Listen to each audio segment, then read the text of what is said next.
So I just had a general practice in the San Francisco Bay Area, and the team trainer, I can't even remember his name now, but he was a patient of mine, and he came to me one day and just said, "Hey, how do you feel about being the team dentist for the Oakland As?" And I'm going, "Oh, wow." Today's episode is brought to you by my favorite dentist, Sahara Dental Group. They have 2 beautiful locations serving the Las Vegas community. If you or your family require dental care, you can learn more about them and book your appointment with the link in the description. All right, my name is Corey Simpkins, and today I'll be talking to Dr. Scott Hamblin. Dr. Hamblin was selected as one of America's top dentists by the Consumer Research Council of America, and from 1990 to 2002, he served as the Oakland As team dentist. How are you, Dr. Hamblin? Great. How are you doing, Corey? Pretty good, pretty good. So why'd you choose dentistry? My dad was a dentist, and his older brother, my Uncle Wayne, was a medical doctor. And my dad telling me growing up, he said, "Oh, don't be a dentist like me, be a MD or a medical doctor like my older brother." And my Uncle Wayne told me and all of his sons, "Don't be a medical doctor like me, be a dentist like my little brother, Jake." So why'd they feel like that, though? I don't know. Each one felt like the other one had it easier? Yeah, I guess so. But every time we went to go visit my Uncle Wayne in Arizona, he was always gone, and we couldn't do things together as a family. He was, back then it was delivering babies, setting broken arms. He was in a small town. He did everything. He was the only doctor. So it wasn't like a specialist where you go and like a dermatologist where you go from 8 to 5. Yeah. You're 24/7. So that's probably why. And then I looked at my dad, and my dad would come home from work and say, "Hey, what do you guys want to do next week? You're out of school. Let's go fishing for a few days." Yeah. So his schedule was more flexible. And so I just said, I want to have a family. I want to have a flexible schedule. And so I followed in his footsteps, even though he told me not to. I've totally enjoyed it. That makes a lot of sense. How's your work-life balance now? It's great.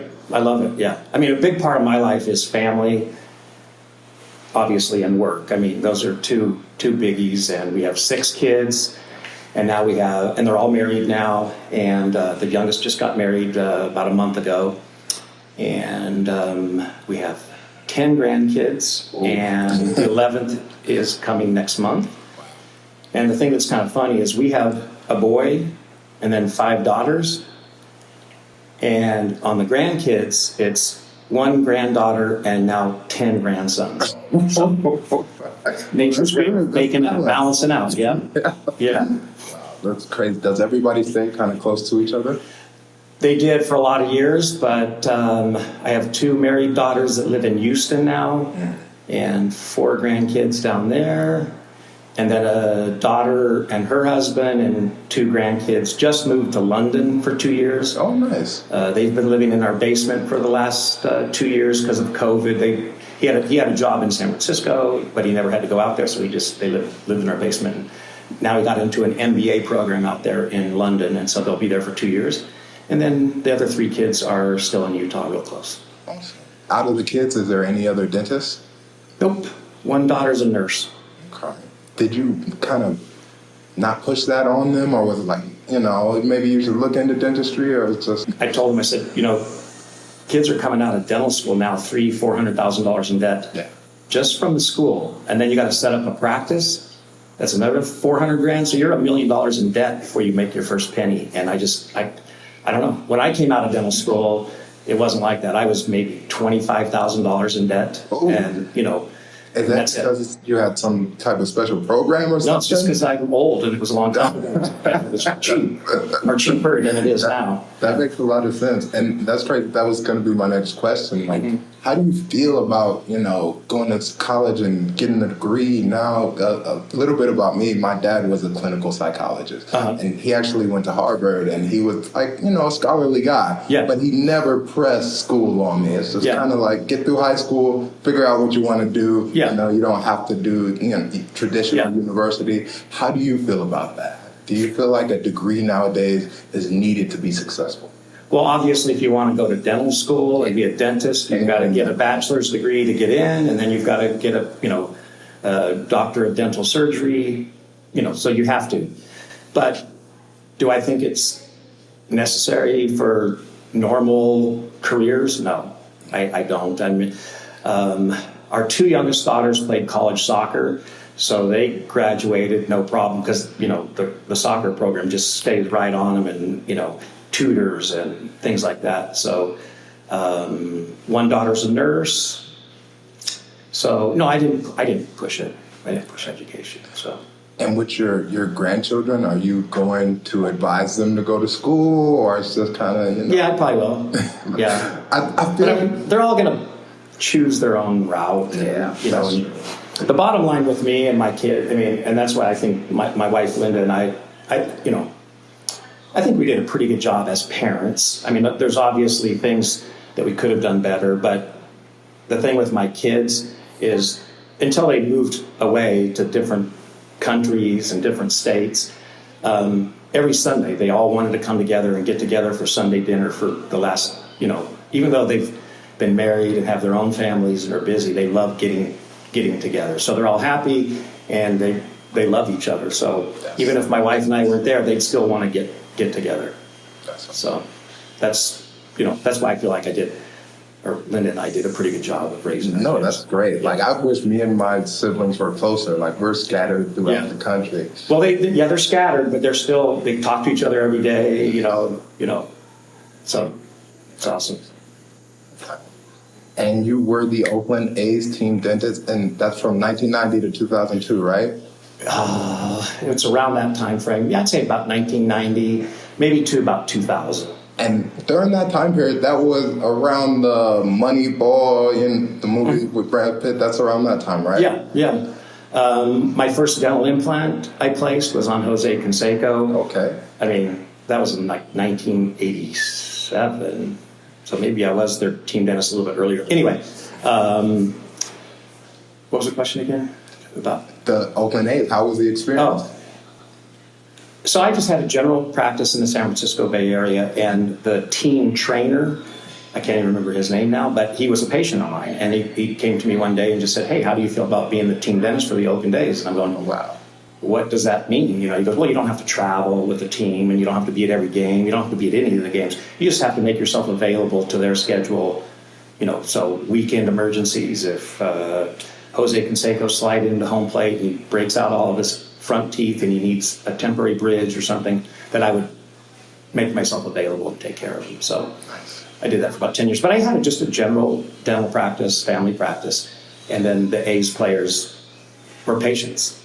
Okay. That's all it really meant. And so when a new player came to the A's, they basically handed them a sheet of paper and said, "Here's the team dentist, here's the team OBGYN for your wife," you know, things like that. So they had like a list of the doctors that they, you know. Did you go to a lot of games at the time?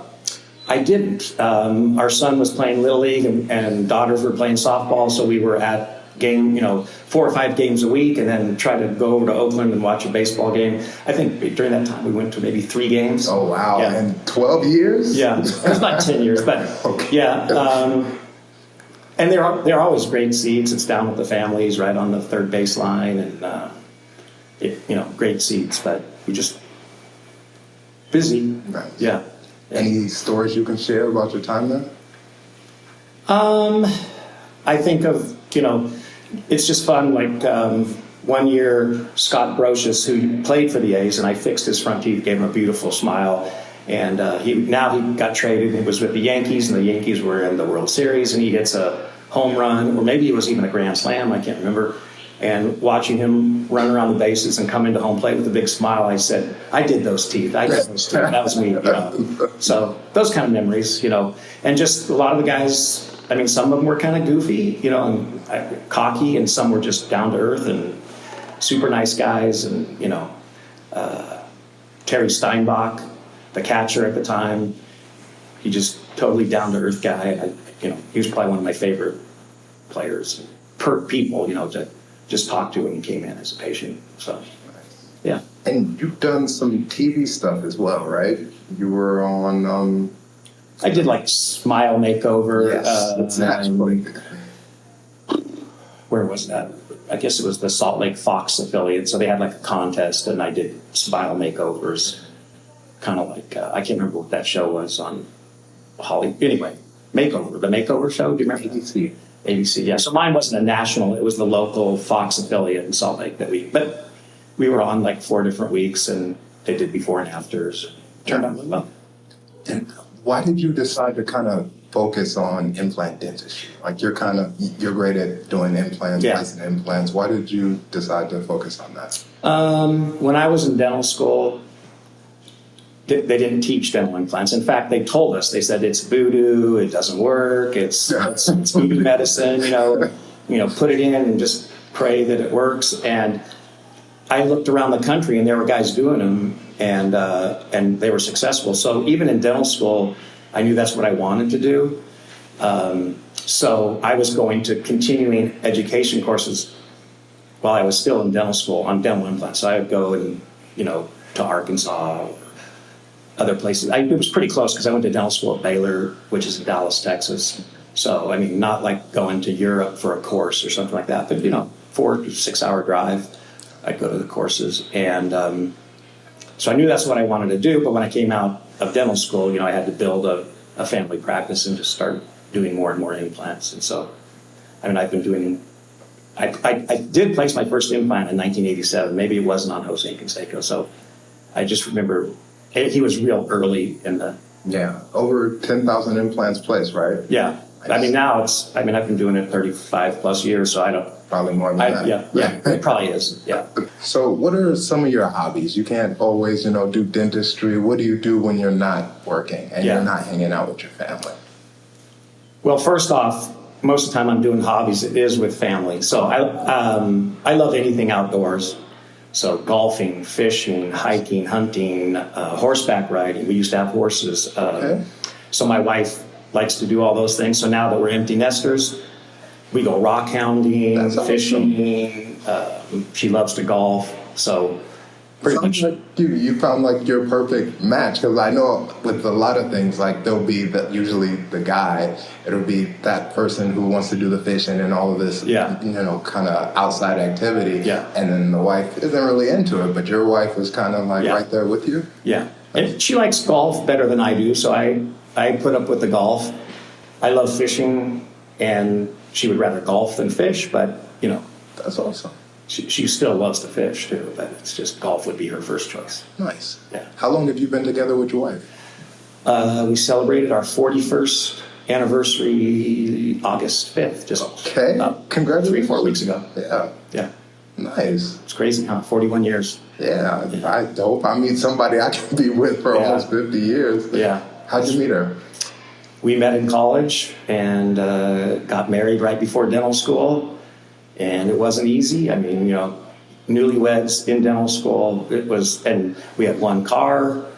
She was going to school and playing college volleyball and working nights. And then I was going to school, dental school, and working nights. And we had one car. So she dropped me off at school. I'd pick her, whatever. We just shuttled each other around, get home around midnight, go to sleep, get up and do the same thing the next morning. And did that for 4 years. Well, until we had our first baby, yeah.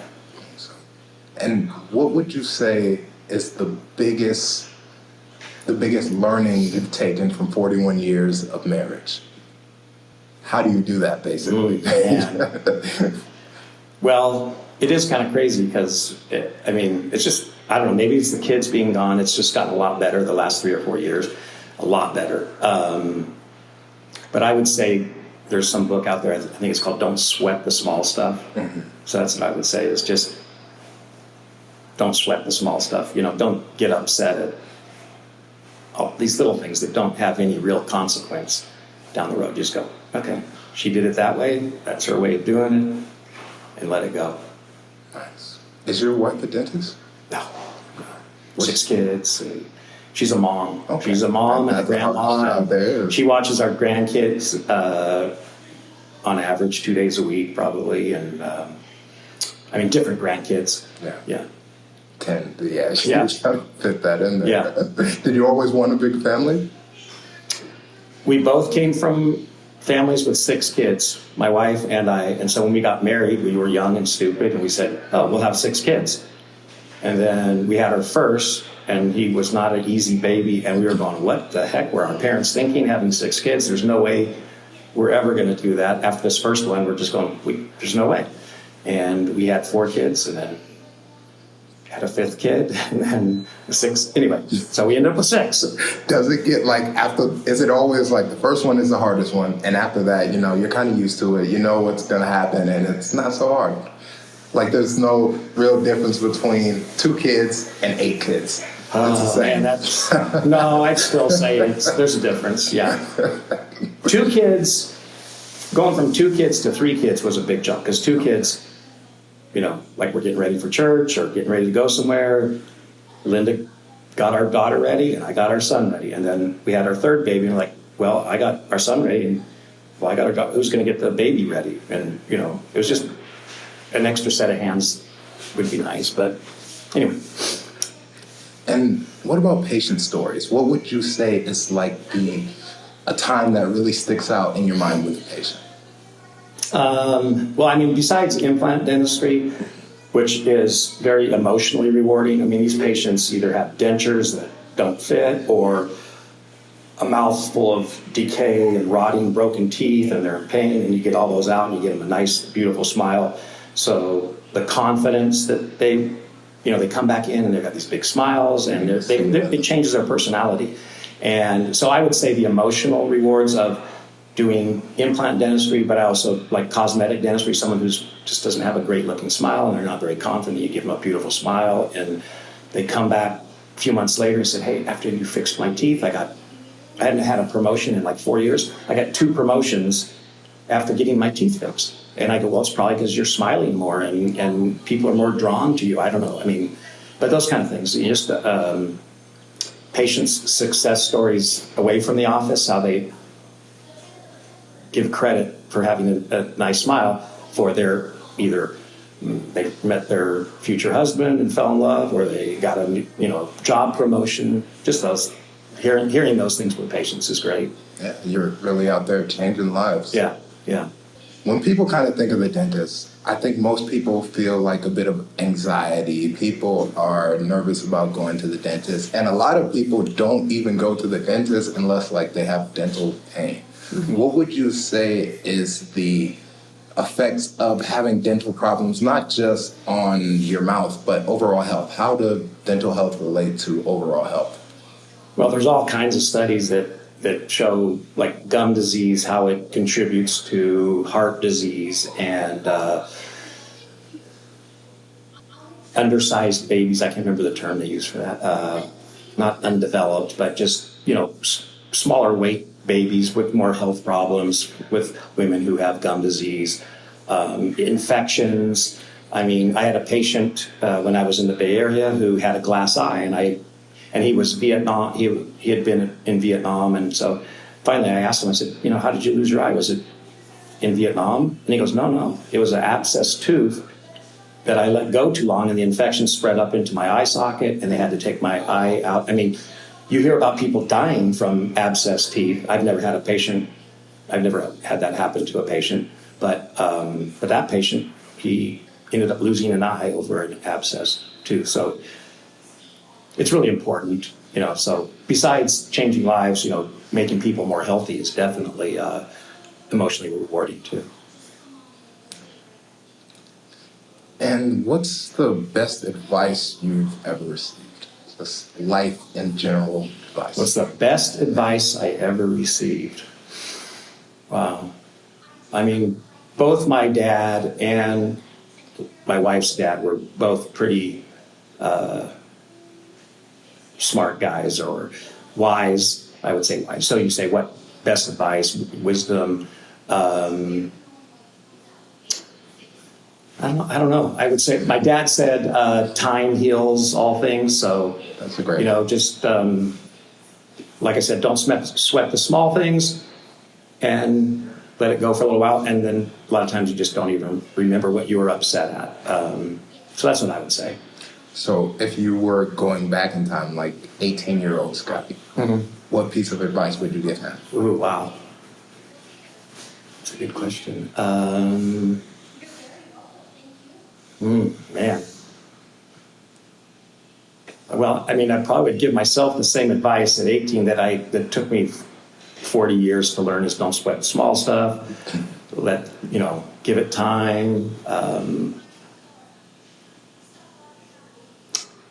I don't know what the best advice I would give think myself. at 18, we kind of feel like, we got to get things done fast. And it's crazy how when you have so much time, you feel like you have no time and you have to do things so quickly. Yeah. And then when you get older, you kind of realize, you can take your time and kind of do things the right way. I would say that's the best advice I've ever received. Like, if you're going to do something, do it the right way. Do it the right way. Yeah. Okay. Yeah. I mean, that's good advice. Yeah. Slow down and do it the right way. Yeah. I could have used that advice. Yeah, it took me a while to learn it too. Yeah. I actually apply it, I would say. Yeah. Well, I want to be respectful of your time, and I see that they're having a bit of a meltdown back there without you. Okay. So we'll wrap this up. Okay. Thanks, Corey. Okay, Okay. Thanks.